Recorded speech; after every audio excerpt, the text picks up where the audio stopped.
It was a cold winter morning when everything changed. The kind of cold that seeped through the walls of the house and settled deep in your bones. No matter how many layers you wore. I remember it clearly. The house was quiet, save for the sound of the wind howling outside. The snow had been falling steadily for hours, covering the ground in a thick, soft blanket. It felt as though the world outside was asleep, suspended in a frozen moment. But inside, things were unraveling. I had been pregnant for 6 months, and I was looking forward to the holidays. James, my husband, had been acting strange for weeks, distant and withdrawn. At first I thought it was just stress from work or maybe something in the air. We had talked about having children, planned for this baby, and now that he was finally on the way, I couldn't wait to start the next chapter of our lives. But James wasn't acting like himself. That morning I had woken up early like I always did, to make coffee before the world around me started waking up.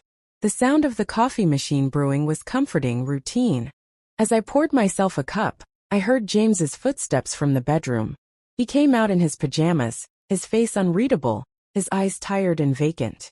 "Morning," I said, trying to sound cheerful despite the knot in my stomach. Something had felt off for days, and I couldn't shake the feeling that something was wrong. I had asked him about it more than once, but each time, he brushed it off, claiming it was just work or the stress of impending fatherhood. I didn't want to push too hard, didn't want to make him feel like I was doubting him.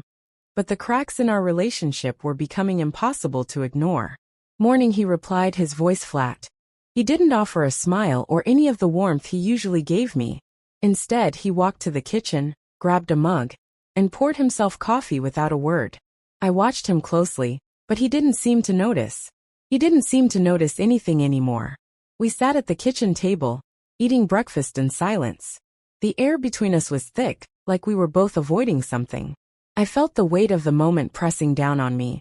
But I couldn't bring myself to ask what was really going on. Instead, I focused on the baby.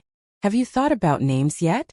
I asked, trying to bring the conversation back to something neutral, something safe. "I was thinking maybe we could look at some books this weekend." James didn't respond right away. He just stared down at his plate, pushing his eggs around with his fork. His silence made me nervous, and I felt my pulse quicken. I opened my mouth to ask again, but before I could get the words out, he spoke. "I can't do this," he said, his voice trembling slightly. The words hit me like a punch in the gut. I froze, the world suddenly spinning around me. I stared at him, waiting for him to say something else, something that would explain what he meant, something that would make it all make sense. But he didn't. "What do you mean?" I asked, my voice barely above a whisper. My heart was racing, my hands shaking. This wasn't real. This couldn't be happening. James was the man I had married, the man I had dreamed of building a life with. We had talked about starting a family, about raising children together. And now he was telling me he couldn't do this? He set his coffee down with a soft thud and stood up from the table. His movements were slow, deliberate, as though he had already made up his mind, and there was no turning back. He didn't look at me as he walked toward the bedroom. I followed him, not sure what to say, but desperate for some kind of explanation. "James, what are you talking about? Please just tell me." He stopped in the doorway of the bedroom and turned to face me. His eyes were filled with something I couldn't quite place, something I had never seen in him before. "I'm sorry," he said, his voice thick with emotion. I'm not ready for this. For the baby, for us. I need space. I need to figure things out." I could feel my heart breaking as I stared at him. This wasn't the man I had married. The man I had married was strong, confident, someone I could rely on, someone who had stood by me through thick and thin. But this man in front of me, he was a stranger, someone I didn't recognize. "You're leaving me?" I asked, barely able to speak through the lump in my throat. "You're leaving us? After everything? After all we've been through?" He looked down, avoiding my gaze. "I don't want to, but I have to. I can't be the person you want me to be right now. I'm sorry, but I need to do this for myself." The words cut through me like a blade. I could hardly breathe. "But what about the baby?" I whispered, my voice barely audible. "What about our family?" "I know," he said, his voice strained. "I'm sorry. I can't. I'm not ready." I stood there, feeling the coldness of his words seep into my bones. My body was numb, but my mind was racing, trying to process everything. How had it come to this? How had the man I loved, the man I was going to raise a child with, suddenly decided that he couldn't handle it anymore? James started packing his things. I watched, paralyzed, as he stuffed clothes into a suitcase, moving in a mechanical way, like someone who had made up his mind and wasn't looking back. I wanted to scream, to beg him to stay, but the words wouldn't come. Instead, I just stood there, tears streaming down my face, my heart breaking with every item he packed. Finally, he zipped up the suitcase and stood by the door, ready to leave. "I'll send for the rest of my things later," he said, his voice cold and distant. "I'm sorry, Emily. I really am." He didn't wait for a response. He just walked out the door, leaving me standing there, frozen in shock and disbelief. The sound of the door closing behind him echoed through the empty house, and I felt the weight of the silence settle over me like a heavy blanket. I stumbled to the couch, my body shaking as I sank down onto it. I felt like I was drowning in a sea of confusion and pain. How could he leave? How could he do this to me, to our baby? The questions swirled in my mind, but there were no answers, only the crushing reality that my life, the life I had planned with James, was over. I didn't know how long I sat there crying, trying to make sense of it all. The only thing I knew for sure was that everything had changed. I was alone now, facing a future I hadn't imagined, one where I would have to raise our child on my own. I didn't sleep that night. Instead, I lay awake in bed, staring at the ceiling, my mind racing. How could he leave me when I needed him the most? How could he walk away from everything we had built together? And yet, despite the anger and betrayal I felt, a small part of me wondered if maybe he was right. Maybe he wasn't ready. Maybe he wasn't the man I thought he was. But even if that was true, it didn't change the fact that he had walked out, and I was left to pick up the pieces. The next few days were a blur of confusion, pain, and disbelief. I called my family, trying to explain what had happened, but the words felt hollow. How could I explain to them that the man I had loved had left me, just when I needed him the most? They were supportive, of course, but there was no comfort in their words. No one could take away the hurt I felt, the emptiness that had taken root in my chest. And so, I began the long, difficult process of moving on. I had no choice. I was going to have a baby, and I had to figure out how to do it alone. But even as I made plans for the future, I couldn't shake the feeling that a part of me, perhaps the biggest part, was gone, and I didn't know if I would ever get it back. James had left, and I was left to pick up the pieces. The days following James's departure blurred into one long, unending stretch of exhaustion and confusion. At first, I found it hard to sleep. Every time I closed my eyes, I could still hear the sound of the door closing behind him, the finality of it echoing through my mind. But eventually, the days turned into weeks, and the weeks into months. Slowly, I began to adjust to life without him. The pregnancy, which had once been a source of excitement and joy, became something I focused on out of necessity. I had no choice but to embrace it. My world had been shattered, but the baby growing inside me remained a constant, a living reminder of what was to come. I couldn't afford to fall apart completely. I had to keep going. Nathan, my son, was depending on me. In those early days after James left, I leaned heavily on my family. My mother especially became my rock. She was there every day, helping me with whatever I needed, from grocery shopping to preparing meals, to simply sitting with me when the silence became too much to bear. My father, though a bit more reserved, offered his quiet support. They were my lifeline, and I knew I couldn't have made it through the first few months without them. There were moments when I found myself wondering if James would ever come back.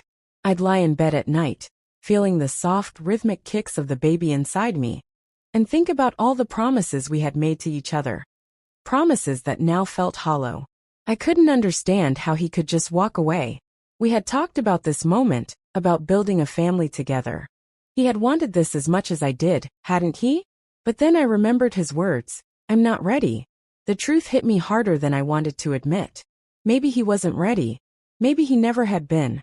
The first trimester was the hardest. I was sick more often than not, overwhelmed with nausea and fatigue. It felt as though the entire world was spinning out of control, and I was stuck in the center of it, desperately trying to keep up. It was during this time that I began to truly feel the weight of doing this alone. I had no partner to share the burden of the sleepless nights, no one to talk to about the growing concerns I had about becoming a single mother. There were nights when I would cry, tears streaming down my face, unsure of how I was going to get through it. But the next morning the sun would rise, and I would force myself to get up, to keep moving forward. Because I had no other choice. As the months passed, I started to focus on the practical aspects of preparing for the baby. I began to decorate the nursery, carefully choosing colors and furniture, trying to make the space feel warm and welcoming. I registered for baby gifts, not because I wanted to, but because I needed to be prepared. I couldn't let myself fall into despair. The baby was coming, and I had to make sure I was ready. But every time I set foot in the baby section of the store, I couldn't help but feel a pang of sadness. I was doing all of this on my own. I had no one to share this experience with. No one to help me choose the right stroller or crib. No one to talk to about the fear I felt, the worry that I wouldn't be enough for this child. My friends tried to help, but I could see the hesitation in their eyes, the uncertainty. They didn't know how to act around me anymore. Our lives had changed. I had changed. I wasn't the person they had known before James left. I was a mother now, even though I hadn't yet given birth, and the weight of that role settled on my shoulders like a heavy cloak. They tried to be supportive, to offer their advice, but sometimes it felt like they were walking on eggshells, unsure of what to say, unsure of how to be there for me. The one thing that did help was the growing bond between me and the baby. Every time I felt Nathan's little kicks or heard his heartbeat during an ultrasound, I couldn't help but smile. Despite the pain of what had happened, despite the loss of the life I had once imagined with James, I felt a deep sense of connection to this child. I couldn't wait to meet him, to hold him in my arms. Nathan was my future, my reason for moving forward. And that thought was enough to keep me going, to get me out of bed every day, to face the world even when I didn't want to. As the months went by, I began to feel more confident. I learned to navigate this new reality, this new life that had been thrust upon me. I took childbirth classes, though they felt strange without a partner beside me. I attended doctor's appointments, where I proudly showed off my growing belly to anyone who cared to notice. My family continued to support me, but there were times when I felt the weight of being alone so acutely. There were times when I would look at other couples holding hands, smiling at each other, and wonder what had gone wrong with me. What had gone wrong with James? I still hadn't heard from him. He hadn't called, hadn't sent a single message. I thought about reaching out to him at times, but each time I stopped myself. What was there to say? What could I say that would change anything? He had made his choice, and I had to accept that. I wasn't sure if I ever would, but I had to keep going. Nathan needed me. Around the 6th month of my pregnancy, I began to feel more at peace with my situation. I had made the decision to focus on the future, on Nathan, on building a life that was mine. I had a good job, and my apartment was comfortable. I was surrounded by family who loved and supported me. I didn't need James to be happy or successful. I had learned to rely on myself, to be independent in a way I had never been before. But even as I grew stronger, even as I settled into this new life, there were moments of doubt. The pregnancy had become a little easier, but those moments of loneliness still crept in. I would lie awake at night, my hand resting on my swollen belly, and wonder what life would be like once Nathan was born. Would I be enough for him? Would I be able to provide the love and support he needed? And most of all, would I ever be able to forgive James for walking away? The thought of forgiving him seemed impossible at times. How could I ever forgive the man who had left me alone in the most vulnerable moment of my life? How could I forgive him for abandoning our child before he was even born? But then I would think about Nathan, about the life I wanted to give him, and I realized that forgiveness wasn't about James. It was about me. It was about letting go of the anger and hurt, so that I could move forward with my life. It wasn't easy, but little by little, I began to make peace with it.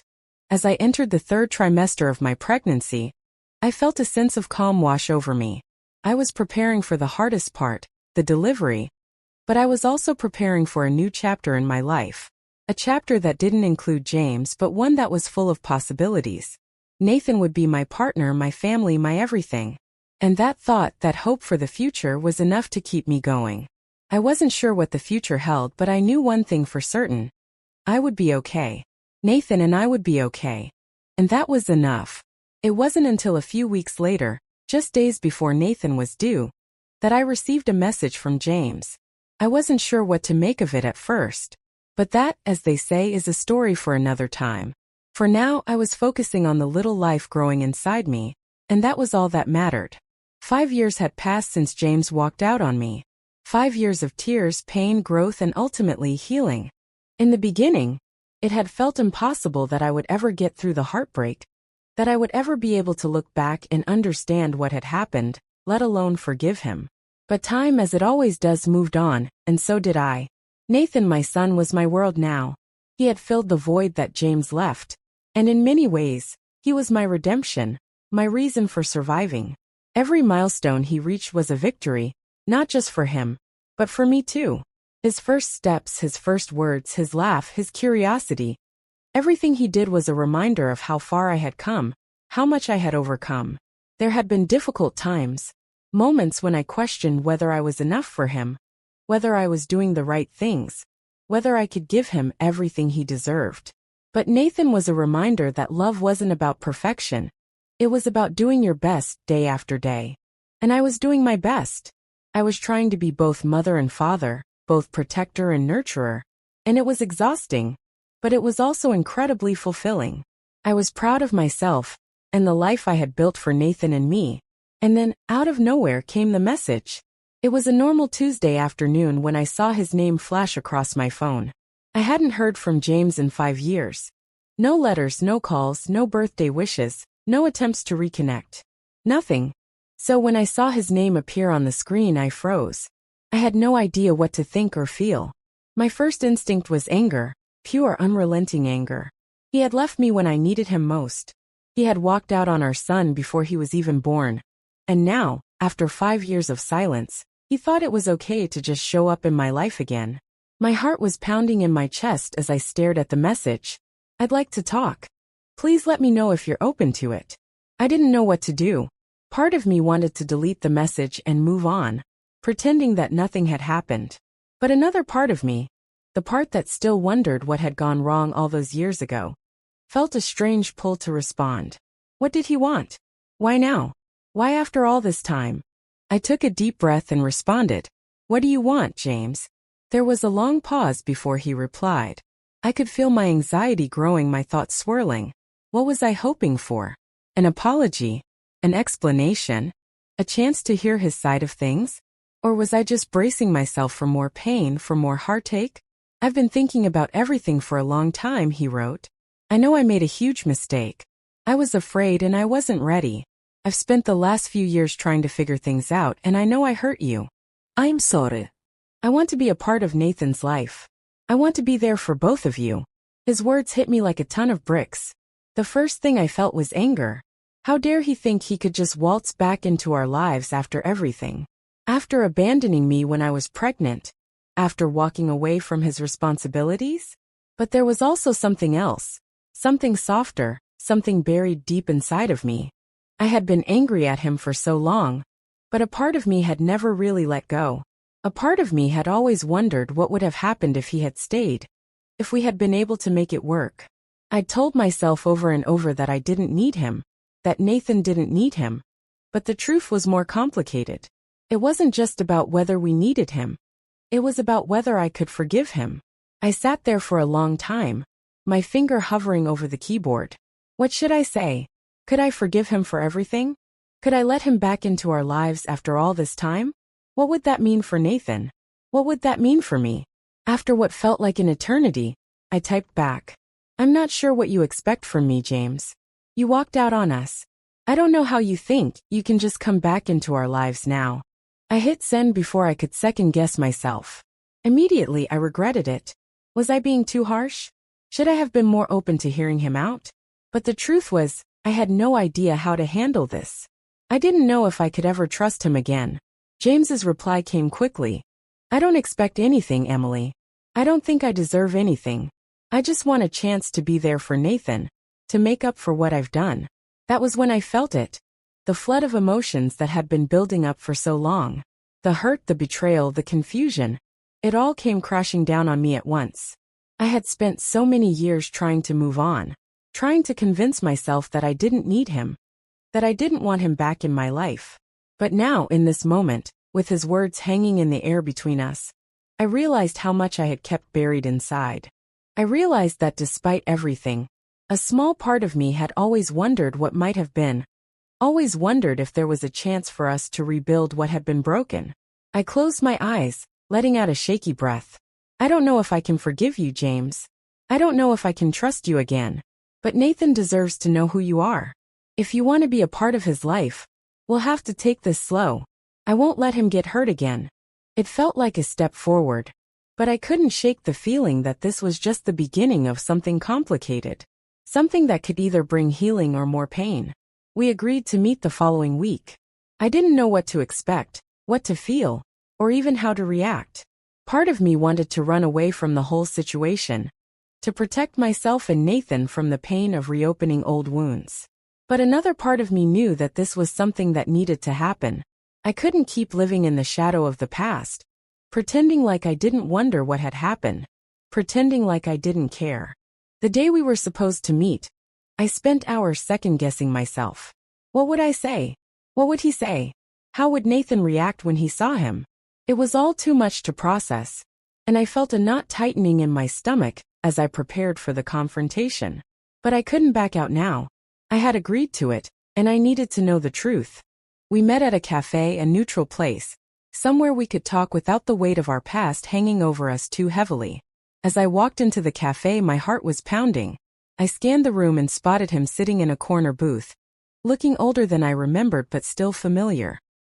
He looked nervous, his hands folded on the table in front of him, his eyes scanning the room as if he wasn't sure what to expect. When he saw me, his face softened and he stood up. I could see the regret in his eyes, the apology in his posture. He didn't say anything at first, just stood there, waiting for me to make the first move. I didn't know what I was supposed to say. "Hi," I said, my voice unsteady. "Hi," he replied, his voice quiet. We sat down, and for a moment neither of us spoke. It was as though we were both waiting for the other to say something, to break the silence. Finally, James cleared his throat. "I know I've done a lot of damage, Emily. I know I can't change the past, but I want to try to be a part of Nathan's life. I want to make things right even if it takes time." I nodded slowly, my heart heavy. "I don't know if I can forgive you, James, but I'll try to figure out what's best for Nathan." The conversation that followed was difficult, full of pauses and awkward moments. James apologized over and over, telling me how much he regretted leaving, how much he had changed over the years. He spoke about the therapy he had gone through, about how he had realized he was never ready to be a father, how he had been scared but that he was ready now. I listened, but in the back of my mind I was wondering how much of it was true. Could he really change? Was he really ready to be a father? By the time we parted ways, there was still so much left unresolved. I didn't know if I could trust him again. I didn't know if I was ready to open that door. But one thing was clear. This wasn't going to be easy. And it wasn't going to be quick.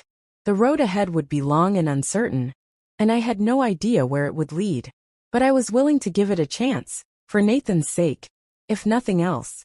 It wasn't forgiveness yet, but it was a start. And for the first time in a long time, I felt like I was moving forward. It had been 6 months since that awkward, uncertain meeting at the cafe, and life, as it always does, had continued its relentless march forward. I had spent those months trying to process the fact that James had re-entered our lives, even if only on the periphery. Nathan had grown so much in that time, and his world had remained steady, unshaken by the presence or absence of his father. I, on the other hand, had been swept up in a whirlwind of emotions, constantly pulled between the past and the present, trying to figure out what role James could play in our lives. I had promised myself that I would take things slow, not rush into anything, and not put Nathan in a situation where he could get hurt. But what I hadn't accounted for was how much my heart had begun to soften in James's presence. In the beginning, I had kept my distance, answering his texts and phone calls politely, but always maintaining a boundary. He would send pictures of his life, small glimpses into the world he had built without us, and I would send polite replies, never giving too much away. But with each passing day, I found myself softening a little more. He had done the hard work of acknowledging his mistakes, of taking responsibility for what he had done. And as much as I hated to admit it, I could see that he had changed. His messages had become more than just apologies. They were attempts to show me that he was serious about making amends. He sent updates on his therapy, how he had been working on himself, and how he had started attending a parenting group. At first I was skeptical. I didn't know if he could change, if he was really ready to be a part of Nathan's life. But then came the moment when I realized that perhaps, just perhaps, he deserved a chance to prove himself. It was an ordinary afternoon when the next step in our journey occurred. I was picking Nathan up from daycare, a routine that I had come to cherish as a small anchor in the chaos of my life.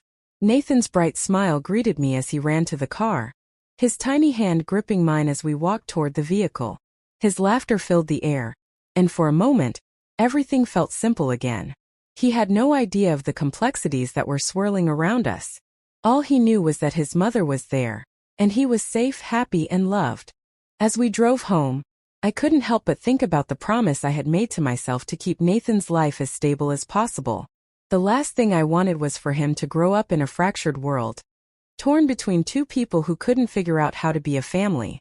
James had been asking to see Nathan more frequently, and after months of careful deliberation, I had agreed to a visit. I knew it wasn't going to be easy. Nathan had no memory of his father, and I wasn't sure how he would react.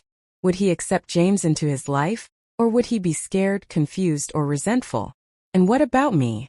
Would I be able to handle seeing James as a father? As someone who was trying to re-enter a role that he had once abandoned? The day of the visit, I felt like I was walking into a minefield. My hands were shaking as I drove Nathan to the park, where we were supposed to meet James. My heart pounded in my chest, my stomach in knots. I had no idea what to expect, but I did know one thing for certain. I was doing this for Nathan. It was his future I was thinking of. He deserved to know his father, and I couldn't keep holding on to the anger and bitterness of the past. It wasn't about me anymore. It was about him. As we arrived at the park, I saw James standing near the swings, nervously looking around. He had brought a ball and a small picnic basket, and I could see that he had put thought into this day.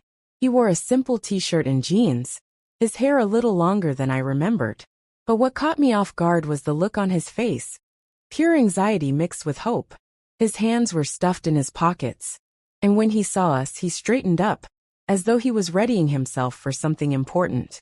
Nathan, of course, had no idea who James was.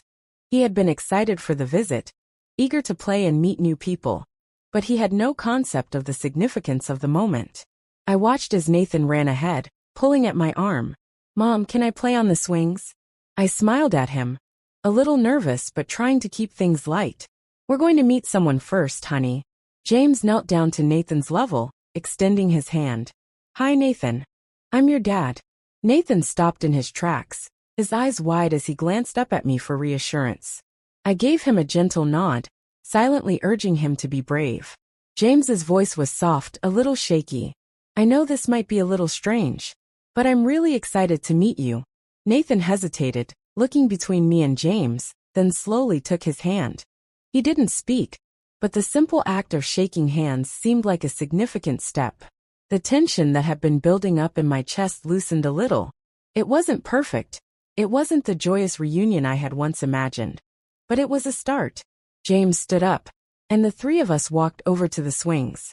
Nathan immediately climbed onto one of the seats, his legs dangling, and James began to push him gently, his face lighting up with each little laugh from Nathan. I stood back, watching, feeling the weight of the moment. This was real. This was happening. James was back, and he was trying. As the day wore on, I watched them together. Nathan began to warm up to him, cautiously at first, then with more ease. James didn't push, didn't try to force anything. He just followed Nathan's lead, allowing him to take the reins. They played soccer, kicked the ball back and forth, and Nathan even let James help him climb a jungle gym. By the end of the day, I could see a small bond forming. It wasn't immediate, and it wasn't effortless, but it was there. I couldn't deny it. Later, as we sat down on the grass, James turned to me. "Thank you," he said, his voice sincere. "I know this isn't easy. I'm just so grateful for the chance to be a part of his life." I nodded, my emotions running high. "I'm doing this because Nathan deserves to know who you are. But this is going to take time, James. I need to see that you're serious, that you're not going to disappear again." "I understand," he replied softly. "I'm not going anywhere. I'll do whatever it takes." As we said our goodbyes and drove home, Nathan was bubbling with excitement. "I like him, Mom. Can we go see him again?" he asked, his voice filled with an innocent enthusiasm that made my heart swell. I smiled, my heart still a little heavy, but also lighter than it had been in years. "We'll see, sweetie. We'll see." That night, as I tucked Nathan into bed, I couldn't help but reflect on the day. For the first time in a long time, I felt a sense of peace. It wasn't a perfect moment, but it was a real one. James had shown up. He had put in the effort, and he had respected the boundaries I had set. There was still a long road ahead, but for the first time in years, I felt like it was a road I was willing to walk. The weeks that followed were filled with small steps forward. James continued to show up for Nathan, slowly but surely building a relationship with him. He didn't try to rush anything or push for more than Nathan was ready for. Instead, he kept his distance when necessary, respecting Nathan's space and allowing the relationship to develop organically. It wasn't easy, and there were moments when I questioned whether we were making the right choice, whether I was doing the right thing for Nathan. But I had to remind myself that healing was never linear. It took time, patience, and a willingness to move forward, even when the path seemed uncertain. As for me, I found that I was starting to forgive, not just James but myself as well. I had carried so much guilt over the years, guilt that I hadn't been able to make things work, guilt that I hadn't been able to keep our family together. But I realized now that I had done the best I could. I had loved Nathan with everything I had, and I had given him a stable and loving home. I had done my part, and now I was learning to allow James to do his. We still had a long way to go. James wasn't the perfect father, and I wasn't the perfect mother. But we were trying, and that was all that mattered. For the first time in a long time, I felt hopeful. Nathan had a father, and I had let go of the past enough to allow him to be a part of our lives. The road ahead was uncertain, but it was ours to walk, and I was ready for whatever came next.